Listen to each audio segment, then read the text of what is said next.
Bara nu ska jag göra en halvvideo. Alltså det är inte halvvideo för jag har inte köpt det. Jag har fått det. Så vi säger. Present i efterskott. Ja.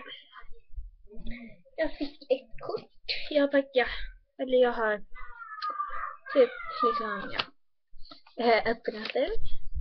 Så den är inte inpackad. Men det var det. Så fick jag ett kort där det stod Vilda. Och så ser kortet ut. Eller, så grattis för sena födelsedagar från Elisabeth och Miriam. Det är fint. Och detta, jag är så sjukt glad över detta. Men nu vet jag inte som jag vill tycka. Men nu tycker jag är tur. Fast det är annat. Jag ska så. Den ser ut. Det. Och jag älskar detta. Jag vet inte vad det kostar.